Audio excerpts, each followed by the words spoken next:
with what you just saw, I think you know exactly why I'm doing this. 2, 3, 4. Yeah!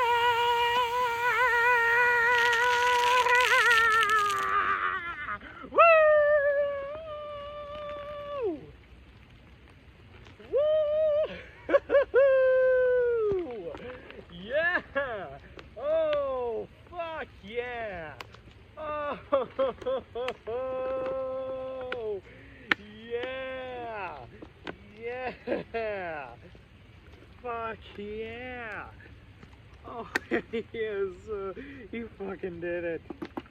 He did it again at a road course, no less. Woo! Hang on, guys. I just got to get these geyser tubes out.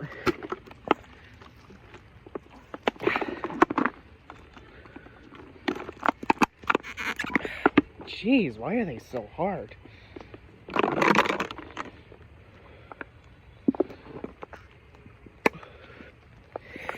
Sorry.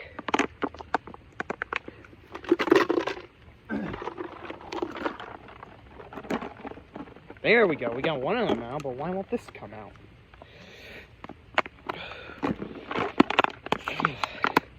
Jesus.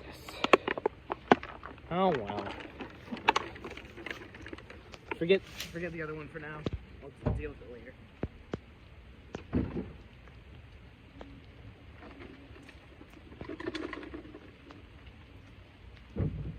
Be right back, guys.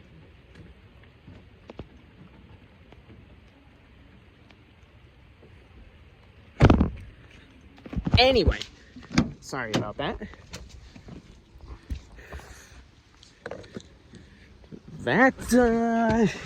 Where do I begin? Where do I begin with this race? Well, for starters, let me just say that this is the kind of NASCAR race, if you were to speak in the perspectives of someone rooting for their drivers, it was everything that they would have at least hoped it would be.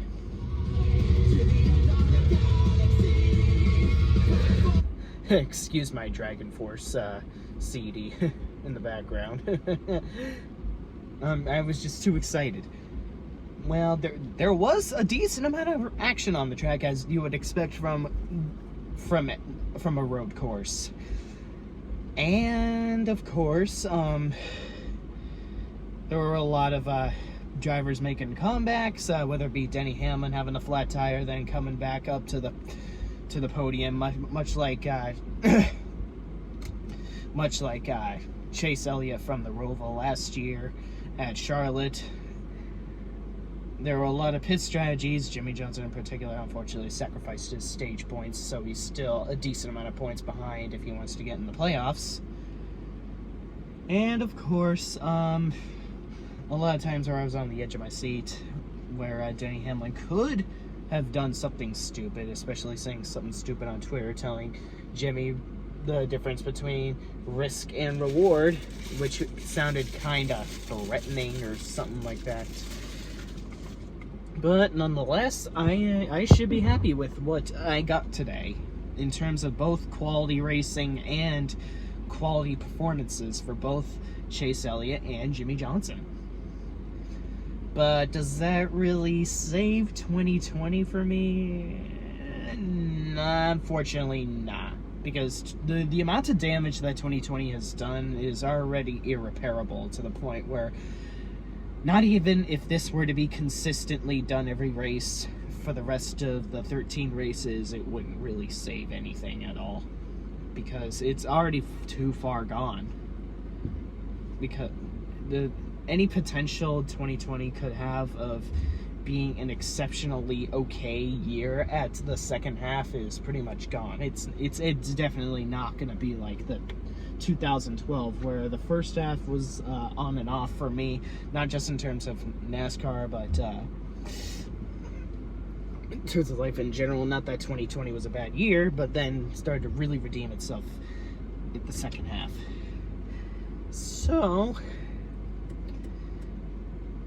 I know I am just gonna be tapping my foot, waiting for the plethora amount of excuses from Chase Elliott hate mongers desperate to unjustify Chase Elliott's win. Oh, but this mishap, oh, but that. Even though Chase Elliott was up front most of the race, much like every other road course victory he's had, with the exception of Charlotte Roval, because, of course, he initially wrecked to the tire barriers somewhere around stage 2 or something of said race, and then made a comeback and won. Whether it was a caution that helped him or not, he still won. And he was still in contention. It's not like any driver who's Danica Patrick level would have had a single chance. And I'm just sitting here along with every other Chase Elliott fan laughing at all the morons that thought that he was going to be the next Casey Atwood. Well, for the cryo bitch fan brats that said that, can you explain why Chase Elliott won twice before Kyle Busch could get even a single victory, a single stage win, no less? I want to hear your desperate excuses. I want to hear your made-up theories about how NASCAR is being paid to screw over Kyle Busch, or is paying Hendrick Motorsports to have Chase Elliott win, or is too lazy to check the interiors of Chase Elliott's car to see what's illegal or what isn't. I can't wait to hear the desperate amount of excuses and the amount of bullshit fan fiction you have out of your ass. I can't wait to see you grab your shovel, deep it into the ugliest part of your ass, and pull out any excuse that you can to unjustify or to discredit Chase Elliott's victories. Especially this year, after he won the inaugural Daytona road course race in the NASCAR Cup Series. I cannot wait for the desperate excuses you have under your sleeves.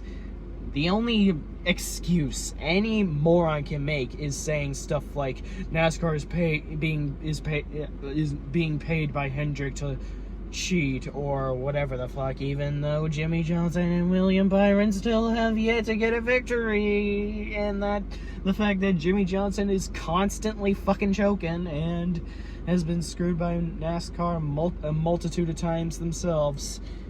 Any excuse that is Alex Jones alike, what I just made examples of, would automatically withdraw you from. I automatically have every right to withdraw you from the conversation, especially when your man-child of a driver, Kyle Busch, sucked micro penis the entire race. Brake problems? Check. Tire lockups at the beginning of the race? Check. Completely wrecked by himself on the back straightaway, no less? Triple check. Kyle Busch, because of all the bullshit that he has done throughout most of his career, really, and most of what he did last year, the year before, 2017, one of the seasons of him having the point of no return, he is paying the ultimate price of having a dog shit season. He does not deserve any pity from me at all. And especially not you, cryo bitch fan brats, because you always make every excuse under the sun to discredit Chase Elliott and so many other drivers, while the many excuses that you make could also be said the exact same thing about your precious Gibbs drivers. Ahem, I'm looking at you, Patrick, oh fool. You know who you are. You know about the absurdly ridiculous excuses you are desperate to yank out of your ass and spew on the internet without adding any concrete reason why you have those excuses in the first place. And it's exactly why no one should be friends with you to begin with. And it's exactly why you're an embarrassment on YouTube.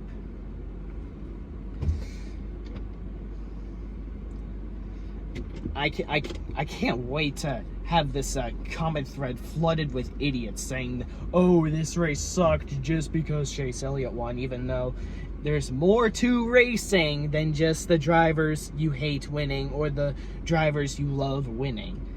So if I were to rate this race, I would have to say a 7 out of 10. It's not as good as Loudon, Bristol, or the first 4 races, but it can be in the exceptional category for sure. It's not as good as many of the previous road course races that I have seen before. I've seen better road course races, but this one, it can definitely be in the exceptional ballpark.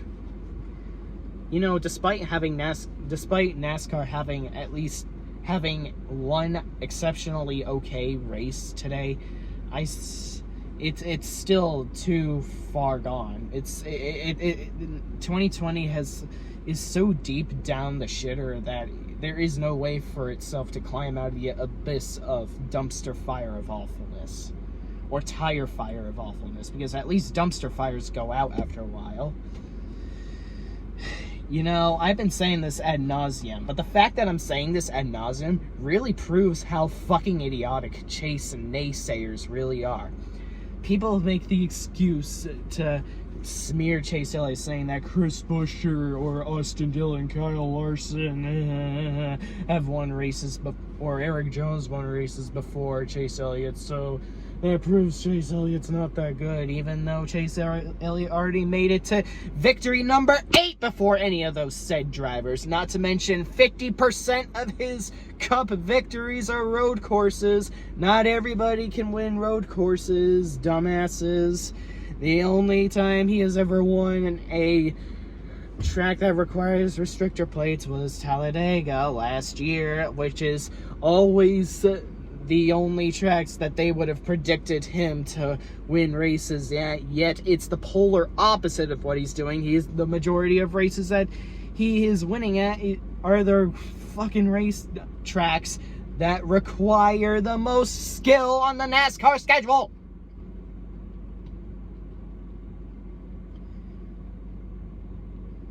Sorry for my little outburst there. Anyway, with all these things going right, Chase Elliott winning, to speak in the perspective of a fan that loves both exceptional quality racing and exceptional quality performances of his favorite drivers and his least favorite drivers flopping, Chase Elliott winning, Jimmy Johnson finally getting his first top 5 on a road course race, Kyle Busch wrecking out of the race, an exceptional race to at least tolerate watching for once. NASCAR, in terms of me stomaching my binging of NASCAR, it's on the right track, no pun intended, but the problem with that is it's not consistent. This exceptional race, along with many other few notable races like Bristol, Loudon, first 4 races, and Talladega, that stuff, the problem with that is it's not happening consistently. This exceptional quality of racing that we're seeing is not happening consistently. It's not staying the same throughout. I mean, if it were to be like this almost every race throughout a 36 race season, then it wouldn't be so bad. But alas, we only rarely get these kinds of races nowadays from post 2017, or post 2018 rather, because 2018 was the last legitimate package, even though that was still a dog shit package, but it was still legitimate compared to this puddle of feces that we're seeing nowadays. But hey, perhaps NASCAR should take notes from these sorts of races and realize that 750 horsepower packages are the way to go. We saw it done. We saw that racing unfold greatly at Loudon. It was produced very well at Bristol. So why can't we just implement this package on every other racetrack? This race proves yet again that the 550 horsepower package is dog shit, and that we should run the 750 horsepower package. We really should. We really fucking should. I'm not saying this is the best race of the year, or that this was the best Gen 6 race of all time, or that it would necessarily graduate from my best races university school, or whatever the fucking hell. But if we had races like these consistently throughout an entire 36 race season, it wouldn't be so bad. And I'm not even just saying this just because Chase Elliott won today. Hell, I even think the second Charlotte race was bleh. So you can't call me biased. And I even think that the Talladega race from last year was horrendously underwhelming, and the Watkins Glen race in hindsight was pretty underwhelming itself in a way too. The only good race Chase Elliott has won last year was the Roval, because that at least had some decency to it, especially his comeback where he raced like a badass and won and didn't let any tire barrier mishap get in his way. So yeah, if we had more racing where people are willing to take risks, go for leads, make bizarre passes, just make the racing overall exciting to watch, then NASCAR is good. So yeah, you idiots still think Chase Elliott is the next Casey Atwood?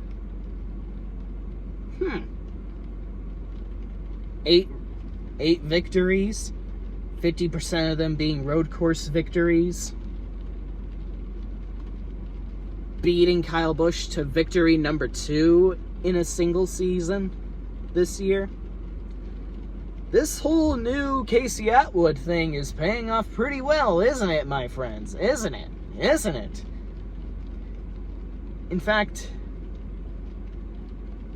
when he's on his way, when he finally wins win number 10, people will definitely shut his fucking mouth about him being a NASCAR bust. Forever. And ever. Unless if they are still desperate to make every last little excuse under the sun to unjustify his victories. But till now, I can't hear those morons over the roar of his burnouts. So, hope you guys had a good evening. Take care. Take care of yourselves. Stay safe. Stay healthy. And have a good evening. Space out. And go Chase Elliott!